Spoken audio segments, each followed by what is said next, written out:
I moved to a quiet suburban street for peace, only to discover the neighborhood was already watching, and my new home was the trap.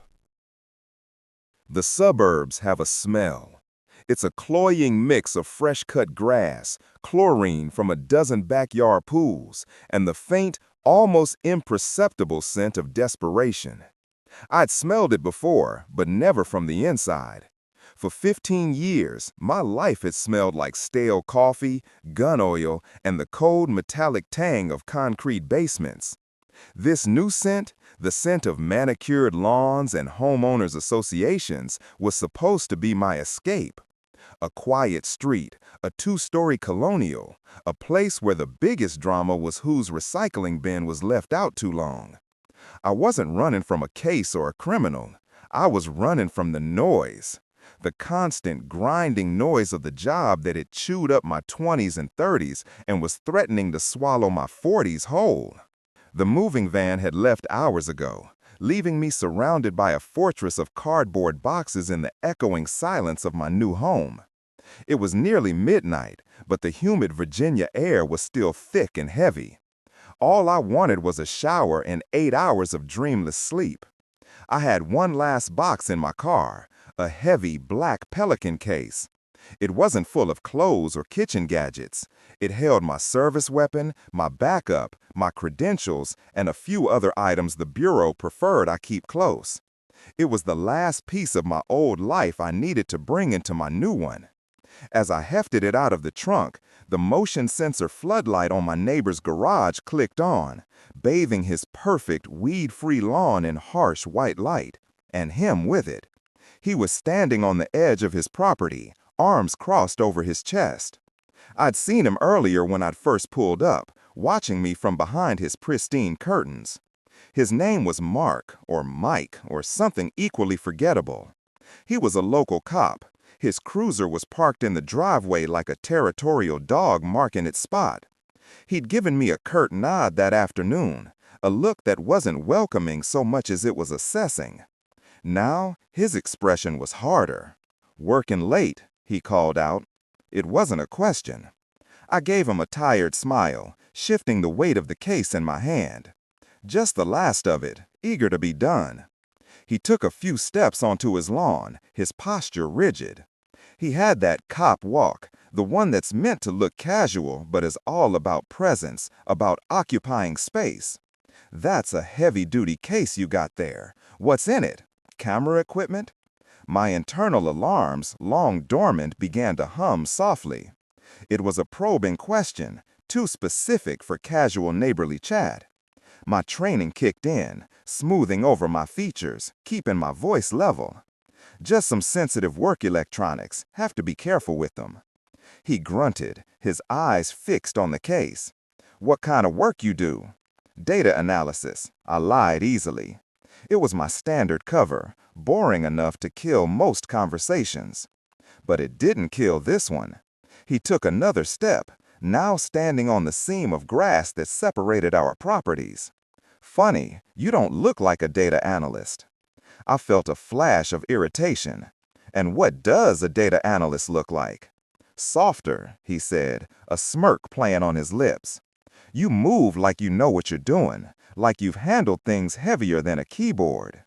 My grip on the Pelican case tightened. This wasn't a welcome to the neighborhood. This was an interrogation. I had dealt with men like him my entire career. Small men given a little bit of power who think it makes them kings of their tiny castles. They mistake procedure for intelligence and a badge for a personality. "Well, it's been a long day, officer," I said, my tone a clear dismissal. I turned to walk towards my front door. "Have a good night."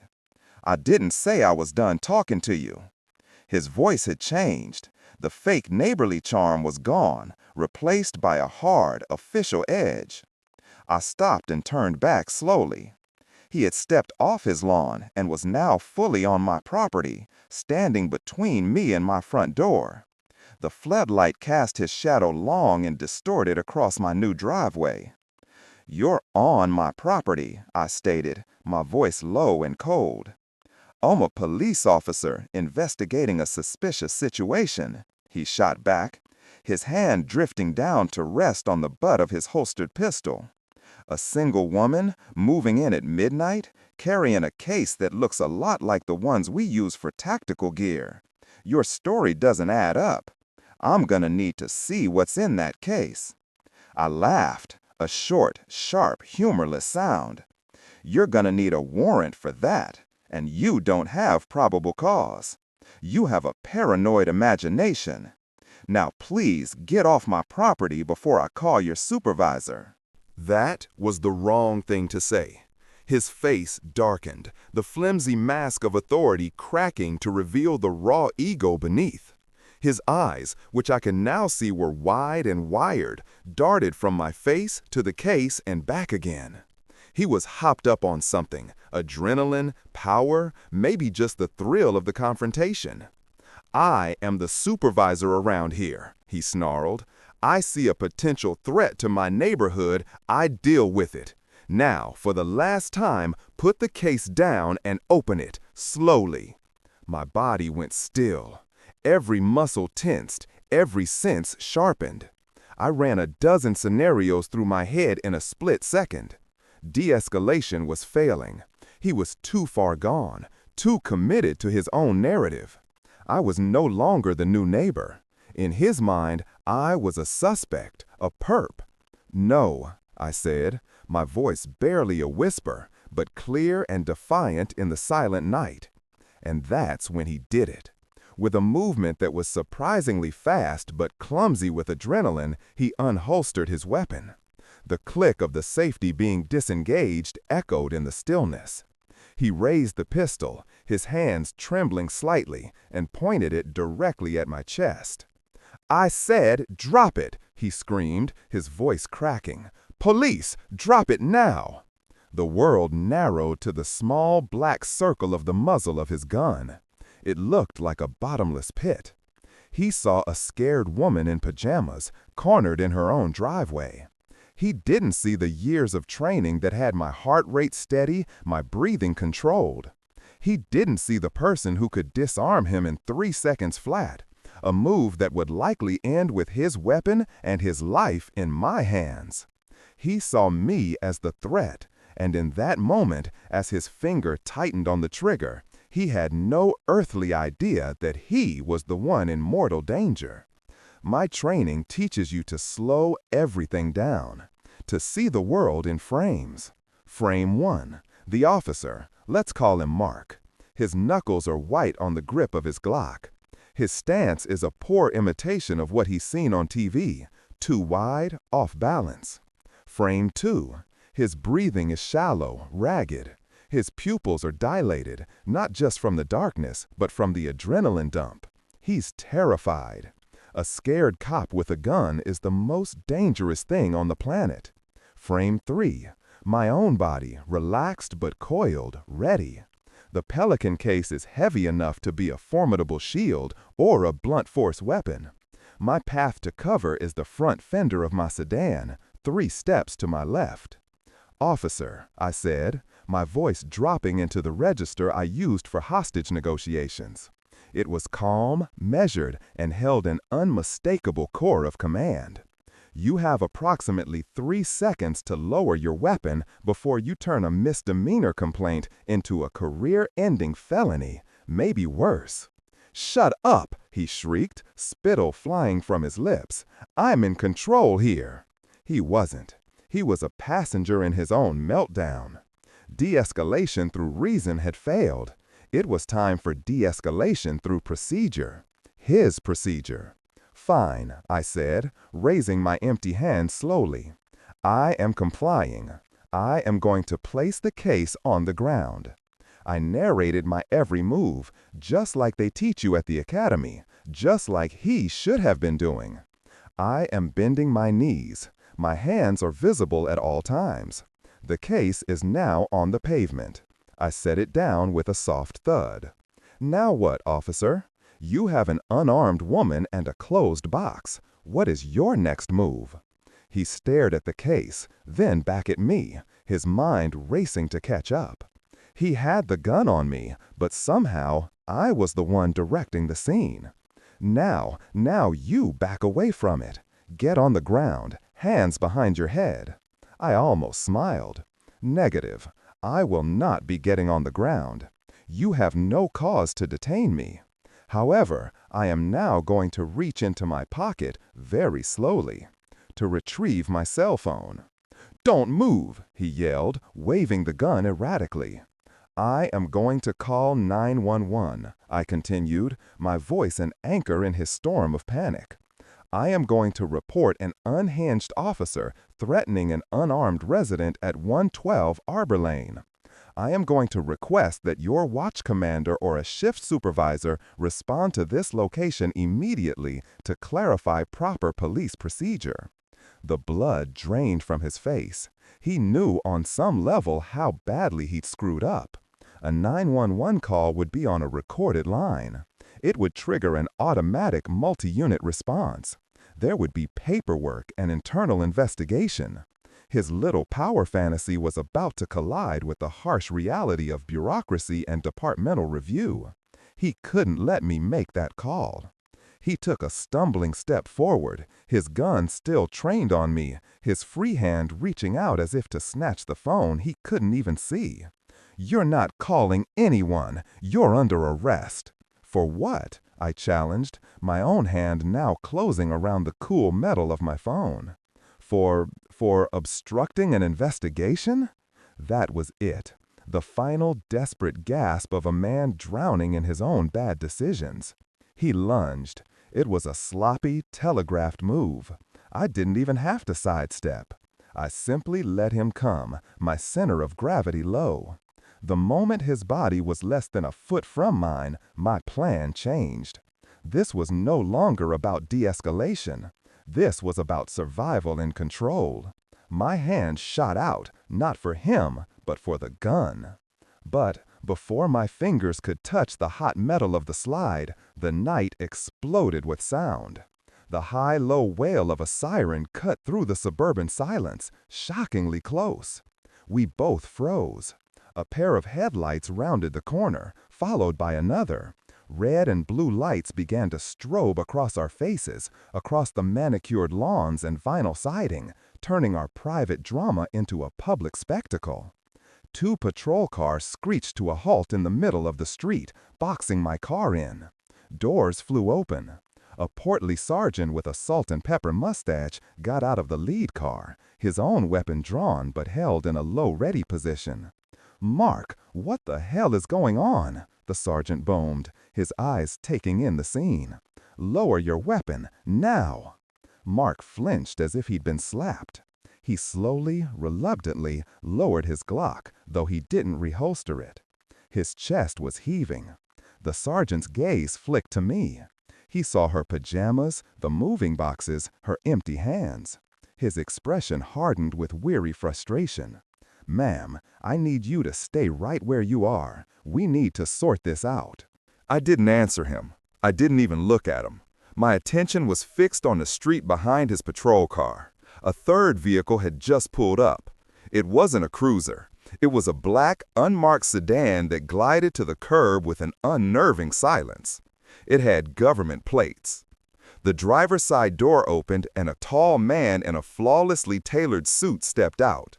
The flashing lights illuminated a face I knew better than my own, a face etched with exhaustion and authority, a face that had no business being on this quiet suburban street at 1 o'clock in the morning. The local sergeant squinted, clearly not recognizing the man. "Sir, this is an active police scene. I need you to stay in your vehicle." The man in the suit ignored him completely. His cold, piercing eyes met mine from across the driveway, and a single, chilling question formed in my mind. Mark was no longer my biggest problem. My biggest problem was why the assistant special agent in charge of the entire DC field office had just shown up at my new house. The man in the suit was David Chan, my boss, or more accurately, my former boss, as of 72 hours ago when I'd handed in my resignation. David did not do field calls. David did budget meetings and video conferences with Langley. The last time I saw him in person outside of the Hoover Building was at a funeral for a field agent who'd made a fatal mistake in a Baltimore warehouse. Seeing him here on my freshly sodded lawn felt like seeing a raven perched on a hospital bed. It was a bad omen. He strode past the bewildered sergeant as if the man were a piece of lawn furniture. He didn't look at Mark, didn't even acknowledge the other officers scrambling out of their cars. His entire universe, and by extension mine, had contracted to the space between us. "Agent Miller," he said. His voice was quiet, but it cut through the sirens, which were now winding down. The title hung in the air, a ghost from a life I was trying to bury. The sergeant's head snapped towards me. "Agent?" Mark, my trigger-happy neighbor, looked like he'd been tasered. His mouth hung open, his eyes wide with a dawning, sickening horror. The Glock in his hand suddenly seemed to weigh 1,000 pounds. "Assistant Special Agent in charge, Chen," I replied, my tone formal, betraying none of the cold dread coiling in my stomach. "This is an unexpected visit." "Your resignation was unexpected," he countered, stopping a few feet from me. He gave Mark a brief, dismissive glance, a look that conveyed more contempt than a full-throated dressing down ever could. Then his eyes fell on the black Pelican case sitting on the pavement between us. "But perhaps not as surprising as I first thought. I see you were getting ready." "Getting ready for what?" I asked, though I already knew. The quiet life, the two-story colonial, the illusion of normalcy, it was all evaporating under the strobing red and blue lights. You can't just walk away, not from our job, not completely. "We have a situation," David said, his gaze locking with mine. "A sensitive one. We need you back." I let out a breath that was half laugh, half sigh. "David, I'm out. I signed the papers. I turned in my credentials. I'm officially a civilian who enjoys data analysis and quiet nights at home. As soon as your friend here is finished terrorizing me." I flicked my chin towards Mark, who was now sweating profusely, his gun finally holstered as the sergeant approached him, muttering angrily under his breath. "Your resignation hasn't been processed," David said smoothly. "Bureaucracy can be a blessing sometimes. You are, for all intents and purposes, still Special Agent Miller, and your expertise is required." "My expertise is in getting shot at and not sleeping for 3 days at a time. I'm retired from that," I said, crossing my arms. David's expression didn't change, but I saw the subtle shift in his eyes.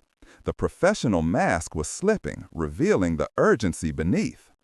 "It's about Project Nightingale," he said, his voice dropping so low that only I could hear it. My blood ran cold. Project Nightingale wasn't just a case. It was the case, the one that had consumed the last 2 years of my life. A deep-cover investigation into a domestic terror cell with ties to foreign intelligence.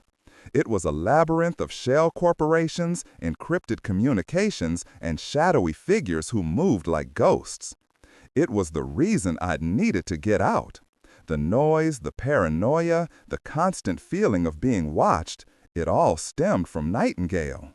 We had dismantled the cell's leadership 3 months ago. The case was supposed to be closed, the file stamped in red and buried in a digital vault.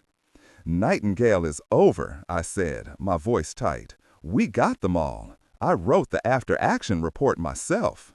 "We missed one," David said, "the most important one, the one we only knew by a code name, the composer, the architect of the entire network." The composer. He was a phantom, a whisper in the static of our intercepts. We were never sure if he was even a real person or just a legend the cell had created to inspire fear.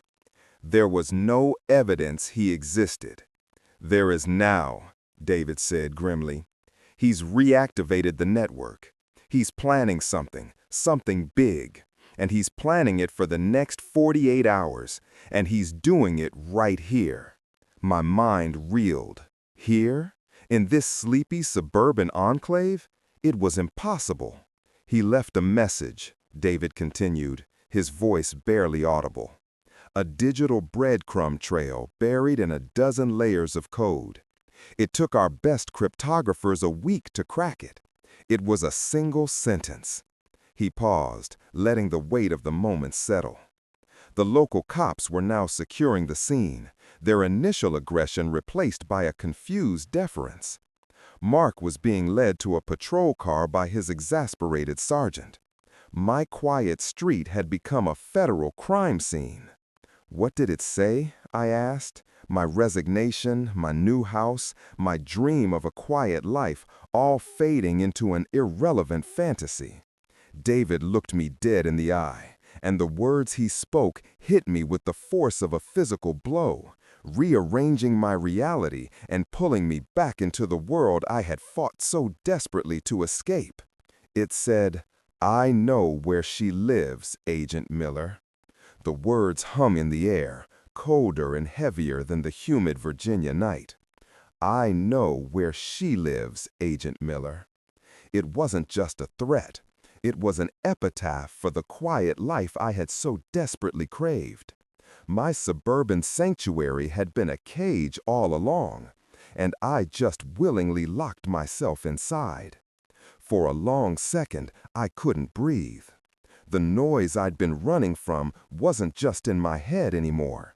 It had a name, the Composer, and it was whispering in my ear. Then the training kicked in, a cold wave washing over the panic. The burnout, the exhaustion, it all burned away, replaced by the sharp, crystalline focus of a predator. I was no longer a new homeowner. I was the mission. "Get your team in here," I said to David, my voice flat and hard. "Set up a tactical command post in my living room. I want satellite imagery, thermal, signal intercepts, the whole suite. Get me a direct line to the cryptology unit at Quantico. And get these local cops out of my face." David nodded once, already speaking into his sleeve mic. The portly sergeant, who had been trying to make sense of the situation, blanched as David turned to him. "Sergeant, my name is Assistant Special Agent in Charge Chen, FBI. This is now a federal investigation under the National Security Act. Your officer," he pointed a thumb at Mark, who looked like he was about to vomit, "assaulted a federal agent. I suggest you suspend him and escort him from this scene before I decide to charge him. Your department's cooperation from this point forward will be noted." The sergeant, a man used to being the highest authority on the block, simply stammered, "Yes, sir," and practically dragged a catatonic Mark to his car. Within minutes, the quiet suburban street was transformed. The local cruisers were replaced by more black sedans and a discreet communications van that parked down the block. Agents, all in tactical plainclothes, moved with quiet, lethal efficiency, turning my half-unpacked house into the nerve center of a manhunt.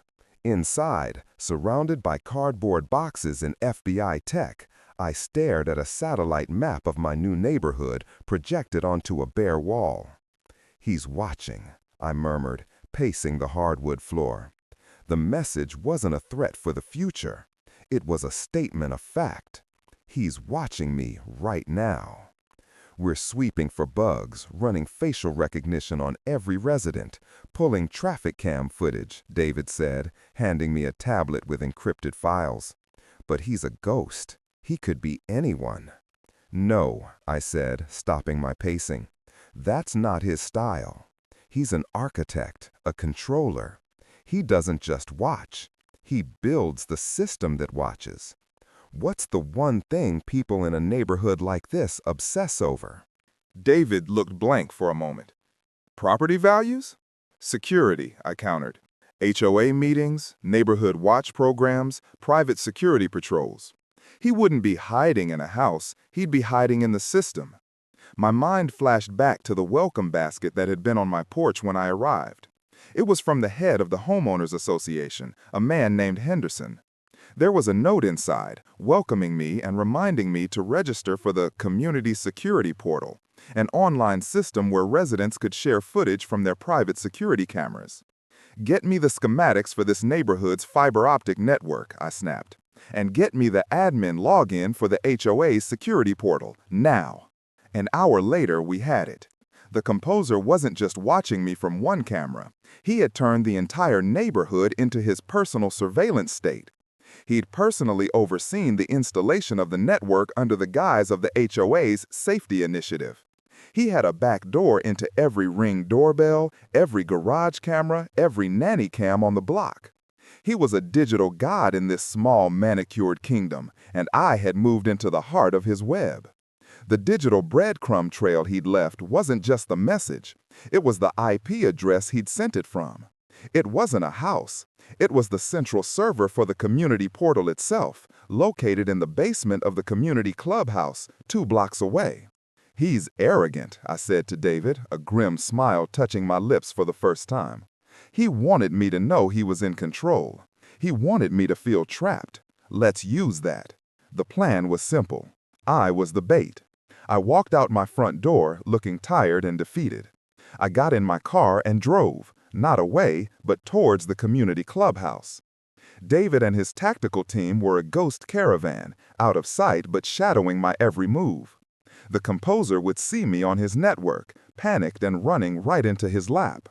It was the move of a victim. I parked in the empty lot beside the pool and tennis courts. The clubhouse was dark. I walked to the door, my hand on the pistol now tucked into the back of my pajama pants.